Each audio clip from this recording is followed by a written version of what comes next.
ajaran Yesus ini terdengar sangat ekstrim sekali. Bagaimana mungkin jika tanganmu kakimu menyesatkan engkau, penggal dan buanglah itu. Jika matamu menyesatkan engkau, cungkil dan buanglah itu. Apakah ini berarti Yesus sedang mengajarkan kepada kita hari ini bahwa jika tangan kita masih melakukan sebuah perbuatan dosa, potong aja?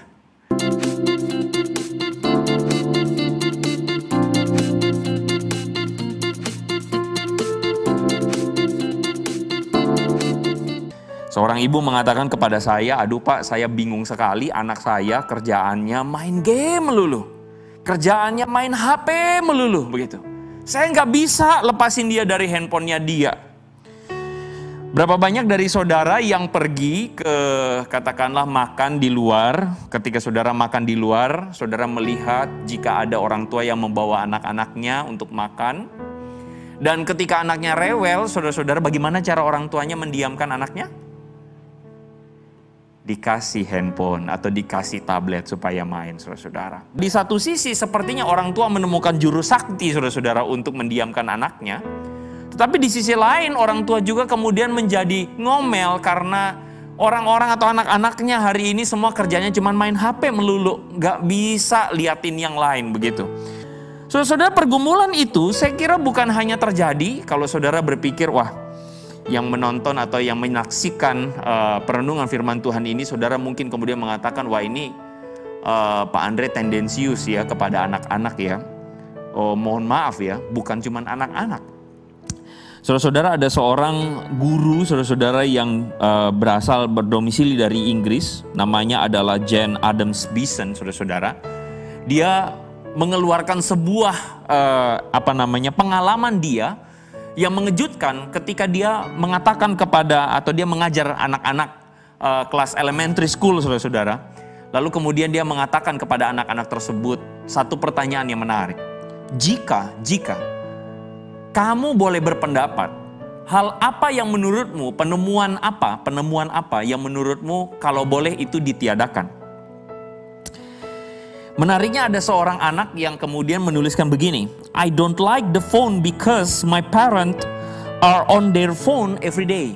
Kalau boleh smartphone-nya nggak usah ditemukan. Karena apa? Karena dia protes bahwa orang tuanya main handphone melulu. Jadi saudara-saudara, kalau hari ini ada di antara orang tua yang udah mulai, tuh kan anak gua kan gitu ya.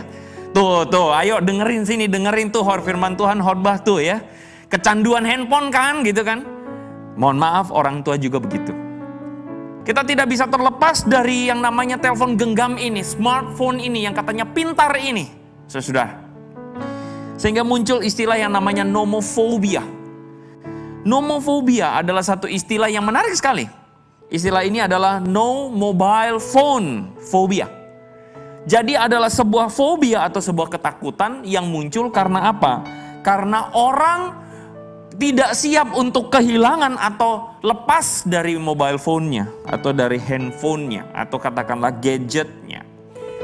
Siapa yang tidur handphonenya di sebelah? Ayo angkat tangan dalam hati. Saudara-saudara.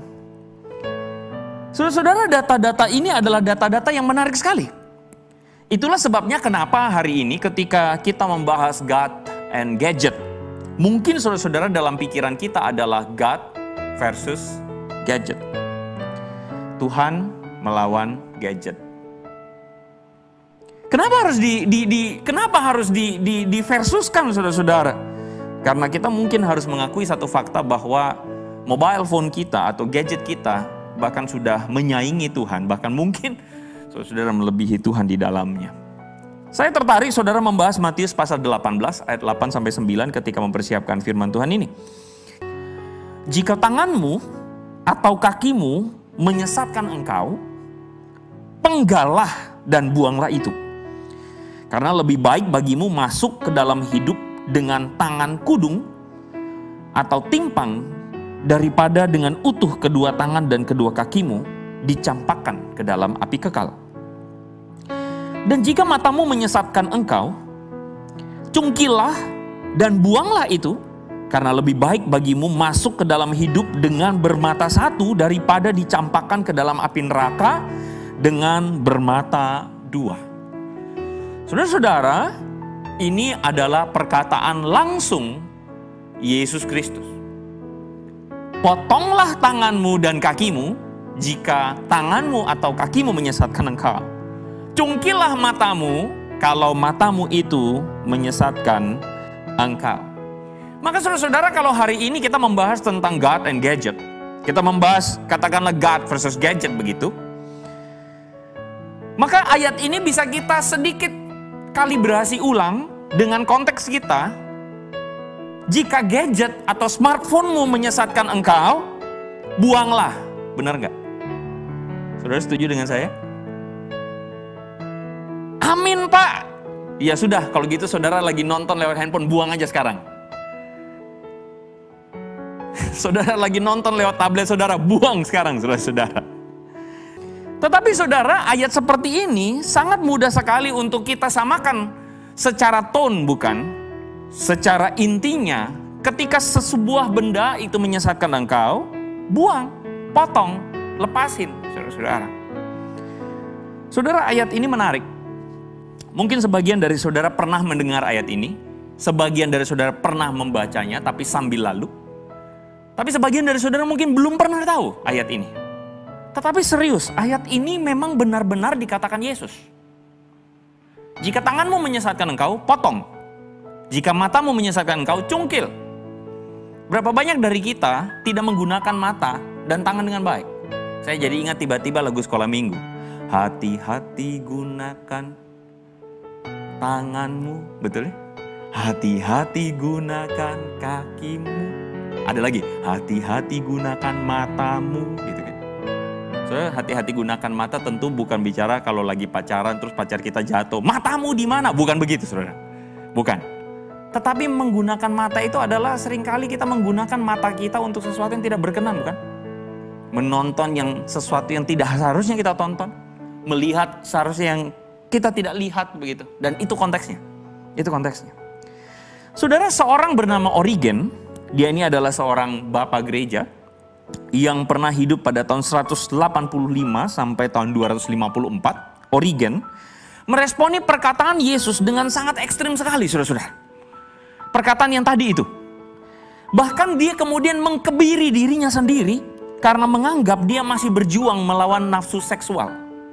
Ini menarik, saudara ya. Seorang bapak gereja mengkebiri dirinya sendiri karena ayat yang tadi itu. Nah saudara, kalau saudara melihat ajaran Yesus ini, benar ajaran Yesus ini terdengar sangat ekstrim sekali. Terdengar begitu ekstrim. Bagaimana mungkin jika tanganmu kakimu menyesatkan engkau, penggal dan buanglah itu. Jika matamu menyesatkan engkau, cungkil dan buanglah itu. Apakah ini berarti Yesus sedang mengajarkan kepada kita hari ini bahwa jika tangan kita masih melakukan sebuah perbuatan dosa, potong aja? Jika benar demikian, saya kira yang menghadiri gereja hari ini mungkin saudara-saudara tangannya kudung. Bahkan juga saya. Karena dalam hati kecil kita yang paling dalam, kita mengatakan, siapa sih manusia yang sempurna? Siapa sih manusia yang tidak berbuat dosa? Saudara-saudara. Bahkan mungkin lidah kita harus kita potong, saudara-saudara, karena mungkin kita masih mengumpat di jalan. Betul? Mungkin saudara-saudara ketika ada seseorang yang menyebalkan kita, kemudian kita mungkin masih terucap kata-kata yang tidak sepantasnya, potong lidah. Saudara-saudara, ayat seperti ini jika tidak kita lihat dengan hati-hati, maka ayat ini sebenarnya akan berimplikasi seperti Origen tadi, tindakan Origen. Kita melakukan hal yang seperti itu. Tetapi saudara-saudara, saya kira kita mesti melihat sebenarnya ketika Yesus mengajarkan perkataan-perkataan yang demikian, sebenarnya maksudnya apa? Nah saudara, mempelajari kitab Injil atau pengajaran Yesus secara khusus saudara, tidak bisa kita lepaskan dengan yang namanya gaya bahasa. Jadi ada yang namanya gaya bahasa di dalam ajaran Yesus, saudara-saudara. Misalnya di dalam Markus pasal 9 ayat 50, Yesus berkata begini, ini adalah ayat paralel saudara, atau perikop paralel yang juga terdapat di dalam Markus. Yesus bilang begini, hendaklah kamu selalu mempunyai garam di dalam dirimu dan selalu hidup berdamai seorang dengan yang lain. Saudara, kalau perkataan Yesus ini diartikan secara literal, Berarti kita seharusnya bawa garam. Betul? Ayo saudara, siapa jemaat di antara kita yang kemana-mana bawa garam di saku? Begitu? Atau makan garam, hendaknya punya garam dalam dirimu. Kita makan garam sebanyak-banyaknya, begitu? Saudara, tentu ayat yang Yesus katakan atau perkataan Yesus ini tidak bermaksud untuk hendaklah kamu makan garam atau bawa garam. Tetapi kita tahu bahwa di dalam bagian yang lain Yesus mengingatkan kepada para murid bahwa kamu adalah garam dunia. Kamu adalah terang dunia. Sehingga ayat tersebut kita bisa lihat secara clearly, ayat itu adalah sebuah metafora. Ayat itu adalah sebuah gaya bahasa yang sifatnya metaforikal, di mana kita itu seharusnya menjadi garam. Ketika Yesus mengatakan hendaklah engkau membawa garam, maksudnya adalah Yesus bilang hendaklah engkau membawa pengaruh, hendaklah engkau menjadi pengaruh, dan kamu menjadi berdamai dengan orang. Itu ayat ini jadi nyambung, saudara-saudara, kalau kita lihat konteks metaforanya Yesus. Sehingga saudara-saudara, hal yang sama pun kita berlakukan kepada ayat yang tadi. Ketika Yesus mengatakan kalau tanganmu menyesatkan engkau, potong. Ketika matamu menyesatkan engkau, cungkil. Saudara-saudara, tentu ayat itu tidak sedang berbicara bahwa serius kamu harus buang semua. Repot saudara-saudara, kita semua akan menjadi, gak tahu saudara-saudara, ini ada yang jarinya keputus, saudara, mungkin begitu saudara-saudara ya. Tentu bukan itu. Nah, kita harus melihat ajaran Yesus itu dengan tepat dalam konteksnya. Sehingga saudara-saudara memaknai ajaran Yesus itu dalam konteks penyesatan ini, makanya tiba-tiba Yesus melipir karena ngomong tentang penyesatan. Yesus memberikan sebuah penekanan kepada kita secara pribadi. Makanya saudara kalau baca tadi, jika tanganmu dan kakimu menyesatkan engkau, itu kata Yesus. Jika tanganmu dan kakimu menyesatkan engkau atau matamu menyesatkan engkau. Nah, Yesus lagi ngomong tentang personal. Yesus lagi ngomong tentang diri kita. Kita pun sebenarnya bisa disesatkan oleh diri kita. Direpresentasikan oleh apa? Direpresentasikan oleh tangan kita. Tangan yang berbuat kejahatan.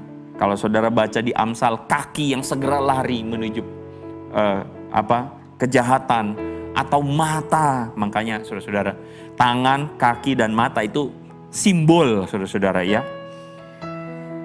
Jadi Yesus sebenarnya ingin mengatakan kepada kita, kita harus waspada terhadap apa? Kecenderungan dosa dalam diri kita. Yesus tidak sedang bilang waspada terhadap tanganmu, waspada terhadap kakimu, bukan. Tapi waspadalah terhadap hatimu. Karena ada kecenderungan dosa dalam dirimu. Sehingga saudara-saudara, yang salah tangannya atau hatinya? Hatinya. Yang salah kakinya atau hatinya? Hatinya. Yang salah matanya atau hatinya? Hatinya. Jalan di mall, lalu kemudian lihat selebgram lewat. Wih, bodinya bagus saudara-saudara. Mata lihat. Ya salah mata atau bagaimana? Makanya banyak orang yang langsung, saudara-saudara, yang salah di dalam agama-agama tertentu. Yang salah perempuannya saudara-saudara. Langsung perempuannya tidak boleh berpakaian terbuka, nanti diperkosa begitu saudara-saudara. Loh, yang salah yang mana ini saudara-saudara? Nah, beda kekristenan dengan agama-agama pada umumnya adalah kekristenan lebih ngurusin soal hati. Dan itulah yang memang Yesus ajarkan. Yang salah bukan matamu, hatimu. Waktu matamu melihat yang kayak begitu, hatimu bilang, ih bagus, ikutin terus. Matanya akhirnya jelalatan. Yang salah bukan matanya. Yang salah hatinya saudara-saudara. Dan sama halnya dengan gadget kita. Jika tadi ayat tadi mengatakan bukan tangan, bukan kaki, bukan mata yang salah. Maka sama halnya juga bukan gadget kita yang salah. Tetapi yang menjadi masalahnya adalah hati kita. Seringkali saudara, saya ingat banget dulu saudara pernah menghadiri sebuah ibadah. Seorang hamba Tuhan, saudara, kemudian memarahi jemaatnya gara-gara jemaatnya bawa handphone, bukan bawa Alkitab, saudara. Datang ke gereja nggak boleh bawa handphone katanya, saudara. Bawa Alkitab yang fisik. Dulu, saudara, saya memahami kenapa hamba Tuhannya marah, karena dia merasa bahwa handphone ini mendatangkan pencobaan, saudara-saudara ya. Orang akhirnya lebih suka lihat yang lain daripada, kalau dulu tuh masih zaman BlackBerry itu loh, saudara-saudara ya. Jadi bawa Alkitab gitu. Tapi kita harus mengakui hari ini saudara-saudara zaman berubah terlalu cepat. Bahkan mungkin hamba Tuhan sekarang berkhotbah pakai tablet, saudara-saudara kan. Udah nggak pakai Alkitab fisik. Jadi udah nggak ada alasan lagi saudara-saudara untuk seperti itu. Sekali lagi, yang salah bukan gadgetnya kok. Yang salah itu hatinya. Sama halnya sebuah benda saudara-saudara dapat digunakan untuk hal baik dan hal buruk. Sebilah pisau misalnya. Bisa digunakan untuk memotong sayur, memotong daging untuk masak. Hal yang baik. Tapi pisau pun bisa digunakan untuk berbuat kejahatan, menodong orang. Nah sama halnya dengan gadget kita. Sudah saatnya memang betul orang Kristen dewasa dalam menggunakan gadget. Tidak lagi diperlakukan seperti anak kecil yang dilarang-larang. Betul saudara-saudara. Tetapi ini menuntut hati kita untuk benar-benar menggunakannya dengan baik. Bukan menggunakannya dengan ngawur. Ada pepatah mengatakan saudara-saudara, smartphone digunakan oleh stupid person, begitu saudara-saudara. Kenapa stupid? Karena kita akhirnya benar-benar dikuasai oleh handphone kita. Ya itu tadi, nggak bisa kehilangan handphone saudara-saudara. Ada lelucon saudara-saudara yang mengatakan, kalau misalnya pergi ke gereja, Alkitab ketinggalan nggak apa-apa, minggu depan baru ambil, nggak masalah. Contoh gitu ya, atau nggak masalah Pak gitu. Tapi kalau handphone ketinggalan, langsung kita lari ambil. Karena kita sudah diperbudak oleh handphone kita saudara-saudara. Karena itu dari firman Tuhan ini sesederhana saudara-saudara kita diminta untuk menggunakan gadget untuk hal yang berguna dan membangun. Di dalam 1 Korintus pasal 10 ayat 23 Paulus mengatakan begini. Segala sesuatu itu boleh. Orang mengatakan pada saat itu ini perdebatan tentang makan makanan persembahan berhala. Lalu kemudian Paulus mengatakan segala sesuatu boleh. Oh betul kata Paulus. Tetapi kata Paulus bukan segala sesuatu berguna. Wah ini menarik. Kamu bilang segala sesuatu boleh. Betul kata Paulus. Tapi bukan segala sesuatu itu membangun. Jadi gini, kita kekristenan, perbedaan kekristenan dengan agama yang lain pada umumnya adalah agama seringkali mengurusi sesuatu yang boleh dan tidak boleh. Kita terjebak di dalam satu konsep, ini boleh, ini nggak boleh. Ini lakukan, ini nggak lakukan. Padahal kekristenan tidak sedang berbicara tentang boleh dan tidak boleh. Kekristenan sedang bicara tentang hatimu. Di dalam konteks Paulus mengatakan, apakah ketika kamu melakukannya berguna tidak? Ketika kamu melakukannya membangun tidak? Makanya kalau berbicara tentang gadget kita, bagaimana sih cara kita menggunakan gadget? Nah itu penting saudara-saudara. Sekali lagi gadget bukan berarti kita buang kan? Tetapi apakah gadget ini kita gunakan dengan benar atau tidak? Nah saudara, saya akan mengelaborasi sedikit saudara-saudara ketika saya mempersiapkan firman Tuhan ini. Saya menemukan fakta-fakta di mana hari ini kita tidak benar menggunakan gadget kita. Atau dalam bahasa Paulus tadi, tidak berguna dan tidak membangun. Bagaimanakah ketika kita tidak berguna dan tidak membangun menggunakan gadget kita? Begitu saudara-saudara. Saudara, seringkali kita tidak memikirkan dampak dari postingan-postingannya kita. Biasanya saudara terjadi di grup-grup WA. Di WA keluarga, siapa yang merasakan saudara tiba-tiba gitu ya, papi ya, dapat postingan dari mana, langsung di forward kemana-mana begitu, padahal hoax ini kan gitu. Ya hari ini saudara kita punya berita pandemi yang benar-benar saudara ini sulit. Tapi saudara-saudara berita dari mana kemana diposting langsung di forward, di broadcast kemana-mana saudara-saudara. Padahal belum tentu beritanya benar. Bukan cuma bapak-bapak, ibu-ibu juga saudara-saudara ya. Wah itu juru broadcast itu, juru forward yang hebat saudara-saudara. Wah bisa liar. Kita kadang tidak memikirkan dampak dari apa yang saya forward, apa yang saya posting. Kita tidak memikirkan, kita hanya lihat wah ini heboh, langsung kita forward. Wah ini heboh, langsung kita forward. Kita tidak memikirkan ketika saya memposting atau saya memforward orang yang baca perasaannya apa. Ketika orang yang baca pikirannya apa? Apakah saya membuat orang lebih panik? Apakah saya membuat orang lebih khawatir? Kita kadang tidak memikirkan itu. Kita tidak punya filternya. Kita langsung forward, kita langsung posting sudah. Nah, itu biasanya dialami oleh, mohon maaf ya, orang tua begitu ya. Itu biasa anak-anak protes. Ini kebanyakan saya dengarnya begitu dari anak-anak. Nah, sekarang giliran anak-anak nih. Kita kebanyakan juga lupa tukang posting sembarangan. TikTok nih ya. Ini goyang-goyang begini-begini nih ini ya. Sekarang lagi ramai saudara-saudara. Menjadi selebgram. Goyang gini pakai TikTok. Saya jujur tidak main TikTok. Karena saya merasa bahwa tidak ada gunanya saya membuka TikTok. Anda boleh berargumen sama saya, oh Pak, tenang, ada postingan TikTok yang berguna. Oh iya, saya akui, ada. Tapi buat saya kok kayaknya hidup saya tidak lebih baik kalau saya lihat TikTok begitu. Malah hidup saya makin lebih rusak kalau saya lihat TikTok. Karena banyak yang goyang-goyang gak jelas di dalamnya situ, saudara. Tapi orang kebanyakan tidak sadar dan akhirnya malah anak-anak bahkan sekarang saudara-saudara dikenal kemarin berita yang baru-barusan ramai saudara, apa? Kidsgram ya, kalau nggak salah ya. Apa sih namanya Kidsgram begitu? Anak-anak yang kemudian sudah terbiasa di depan Instagram atau di depan TikTok kemudian sambil joget-joget. Ya kalau jogetnya unyu-unyu saudara, kalau jogetnya sensual. Masalahnya yang mereka lihat adalah joget sensual. Nah ini repot saudara. Dan seringkali kadang-kadang orang tua heboh kalau anaknya terkenal. Pengen anaknya nampang, ya udah dengan cara apapun ya sensualnya silakan. Kadang-kadang orang tua dipenuhi dengan keinginan yang mungkin pengen baik tapi caranya salah, keliru saudara ya. Ada lagi yang lain, kita posting sesuatu yang kita harus bertanya. Kalau tadi kita bertanya dampak dari postingan saya apa, begitu ya. Nah sekarang kita juga harus bertanya, penting kita bertanya, kenapa saya posting? Posting makanan. Pergi ke itu tuh. Dulu tuh ya, rame tuh ke Union. Di mana sih Union? Senayan ya? Atau Plaza Indonesia? Wah ketahuan saya kampungan ya. Ya itulah pokoknya ya. Saya kemarin barusan nonton, biasa kan orang heboh kan, Union tuh kan di Jaksel. Daerah keren kan, daerah Mejeng, daerah keren. Oh rame-rame datang ke sana buat kekeren-kerenan gitu ya. Posting, wah ini lagi makan red velvet begitu kan. Posting pasang, Union jangan lupa tagnya. Kalau nggak tag itu nggak keren gitu kan. Di tag lagi ada di Union, lagi makan ini. Lagi makan di mana? Angke begitu kan ya. Kalau generasi yang lebih bapak-bapak, ibu-ibu ya, emak-emak itu ya. Makan angke begitu diposting begini saudara.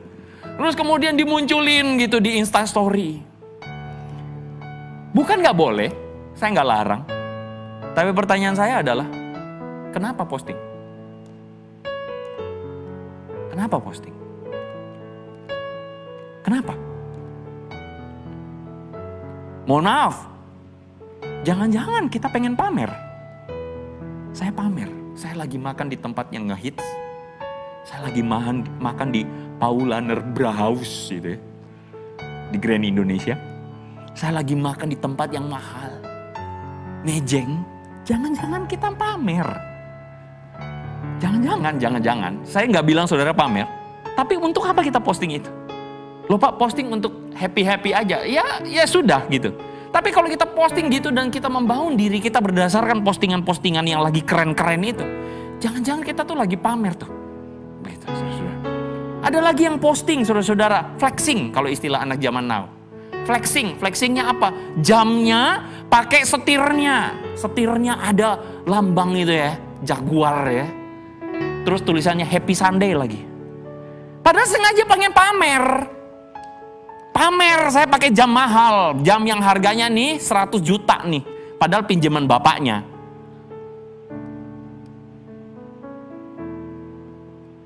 Kenapa kita posting? Seriusan, kenapa kita posting? Mohon maaf. Saya pernah satu kali sebelum naik mimbar, saya posting. Saya posting lagi mau naik mimbar nih. Terus kemudian saya naik mimbar, saya khotbah. Selesai khotbah, saya turun, saya buka postingan saya di Instagram waktu itu.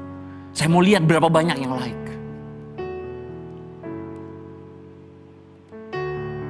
Seorang teman yang sangat baik sekali mengatakan kepada saya, "Oh sorry, I think you pamer."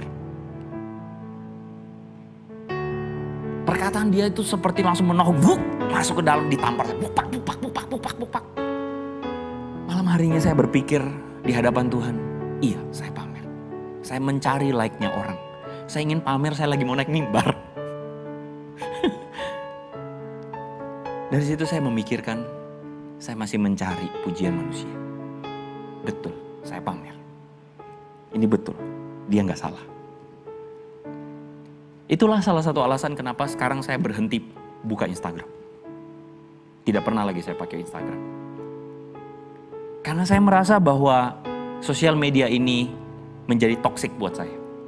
Sekali lagi saya tidak mengoposisi. Kalau saudara bekerja, saudara harus pakai sosial media, silakan. Kalau saudara lagi buka rumah makan, saudara mau posting pakai Instagram, silakan, go ahead. Kalau saudara jualan online, saudara pakai Instagram, silakan. Tapi perhatikan hatimu baik-baik.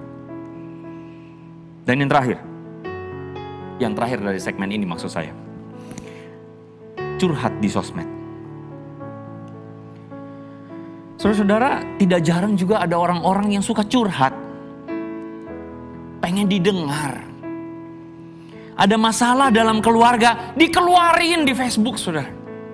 Dikeluarin di Instagram, dipasang Instastory. Aduh, saudara-saudara. Iya, tapi masalahnya adalah bukan kamu sendiri yang mengalami kesulitan. Ada banyak orang mengalami kesulitan. Tapi akhirnya pengennya apa? Didengarkan oleh semua orang, didukung, dikasihani semua orang. Saudara, itu masalah pribadi kita. Dibutuhkan persoalan atau solusi yang pribadi juga.